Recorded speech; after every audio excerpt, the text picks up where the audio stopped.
Bom, gente, vamos falar hoje um pouco mais sobre as neoplasias, seguindo naquela ideia nossa de tentar transformar isso numa coisa mais simples, mais fácil de entender. Hoje a gente vem num assunto um pouquinho mais curto, que eu acho importante que muita gente não entende, ou pelo menos não tem a compreensão total de como se comporta essa neoplasia, como que essas células que elas começam a se transformar no seu organismo, elas passam a usar os seus outros recursos do organismo para crescer. E uma delas é uma forma de defesa que elas têm, de forma de se estruturar dentro do seu organismo, que é o estroma. O estroma é exatamente um castelo, uma redoma que essa neoplasia ela constrói, e dentro desse castelo, dentro dessa redoma, ele consegue pegar essas células que vão se proliferando ali, que ele consegue captar para ele, modificar, e aí com essas células captadas e modificadas, ele consegue crescer, obter nutrientes, obter defesa, escapar de mecanismos de defesa. Então é uma coisa que a gente tem que ter muito na cabeça, que a célula ela está ali, ela começa a se proliferar como uma neoplasia em si, que é o centro, mas tem muita coisa que ela recruta em volta do seu corpo. Então a gente fala que a neoplasia ela não é uma ilha flutuando. Algumas pessoas, quando começam a pensar em neoplasia, elas pensam um pouco no aglomerado de célula que ele está meio solto ali no seu corpo. Ah, você tem uma neoplasia no pulmão, parece que ele está solto ali dentro do seu pulmão. E não é exatamente assim. Ele começa a capturar recursos seus e pedir para que coisas sejam migradas para ele, como vasos, como inicialmente, por exemplo, na hora que ele começa a se reproduzir, o seu corpo ele tem uma resposta imunológica, ele começa a mandar células de defesa.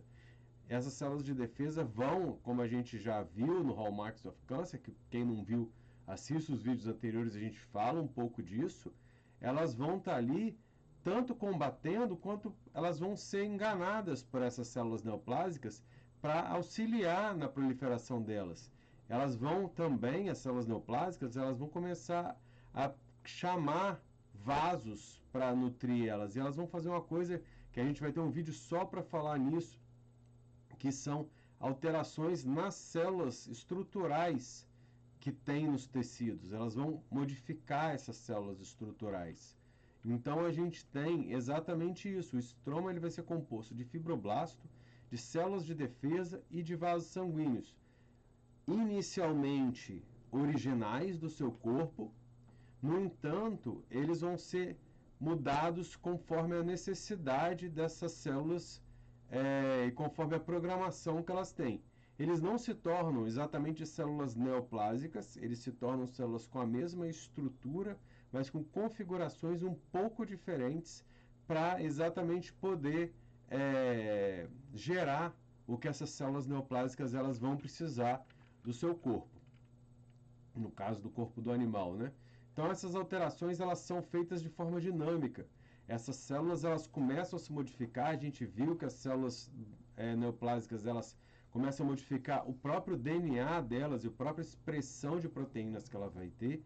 E essa expressão de proteína ela vai começar a sair da célula e ela vai começar a alterar as células vizinhas.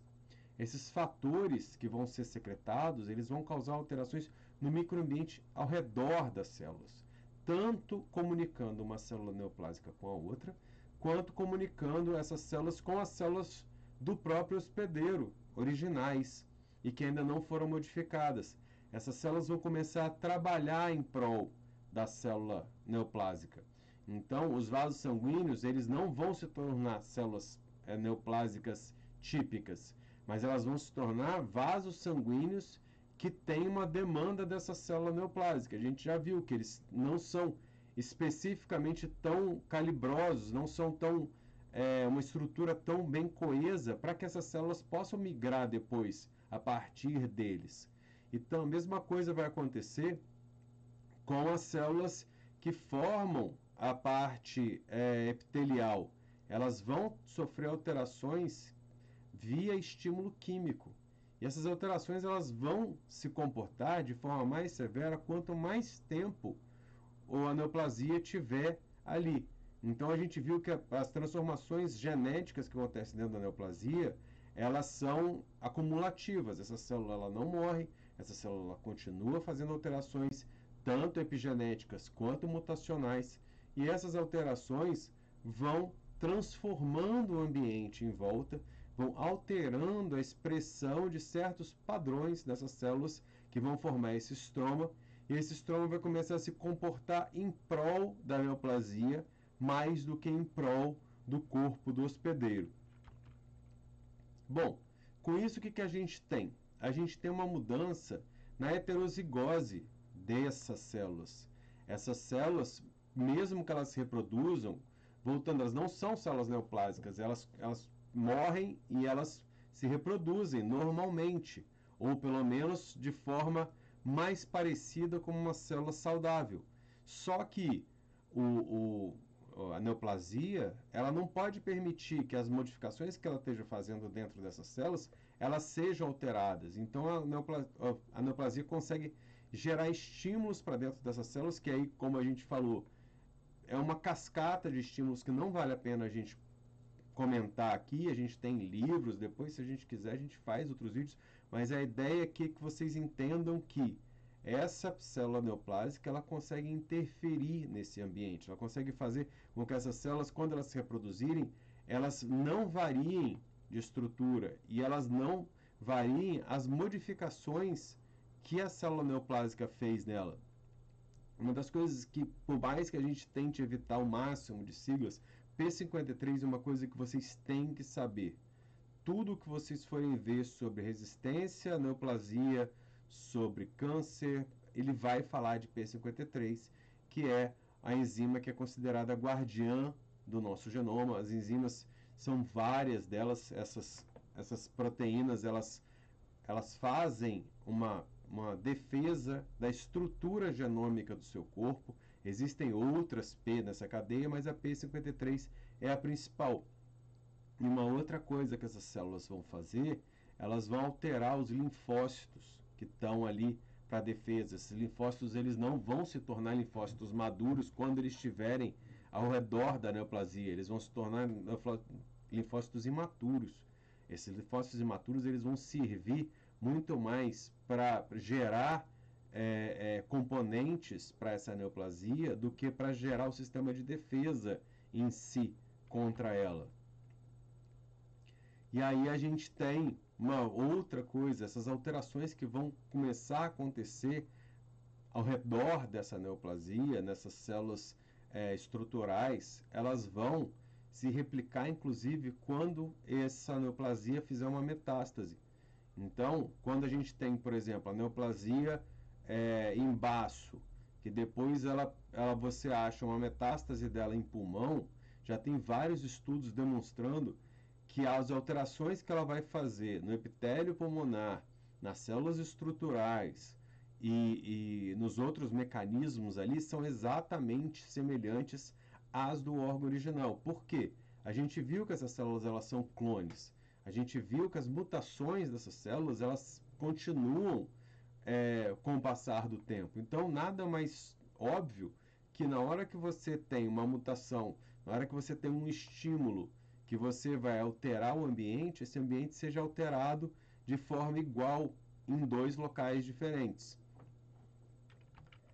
Então a gente tem exatamente um mapa de como essa neoplasia está se comportando.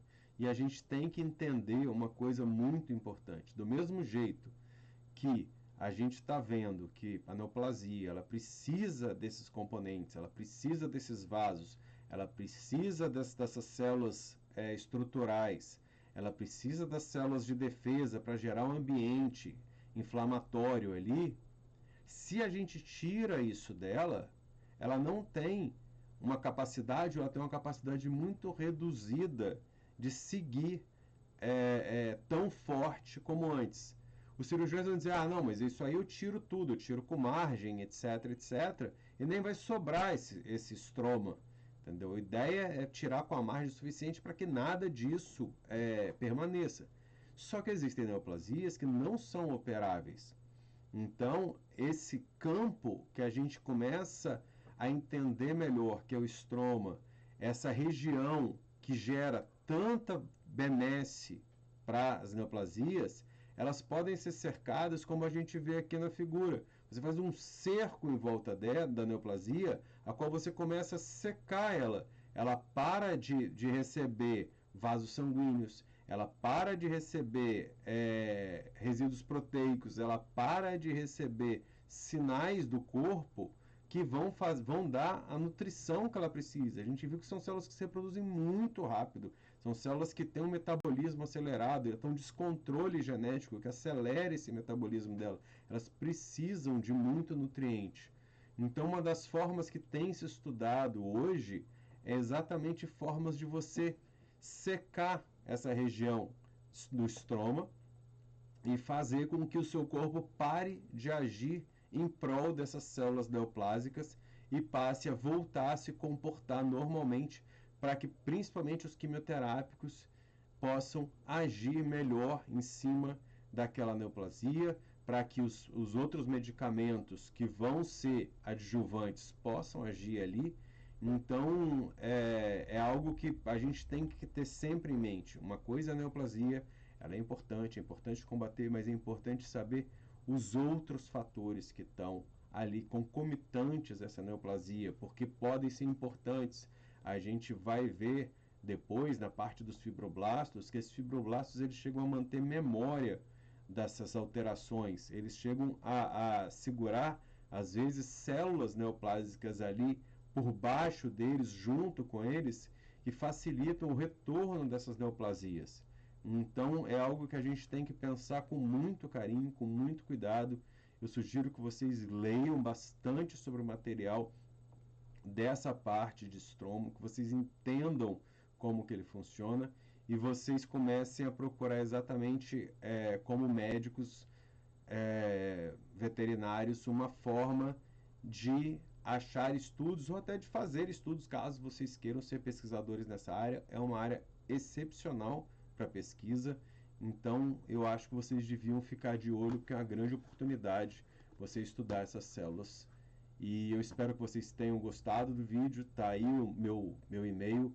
Por favor, mandem mensagens para mim. Eu tenho o maior prazer em responder vocês.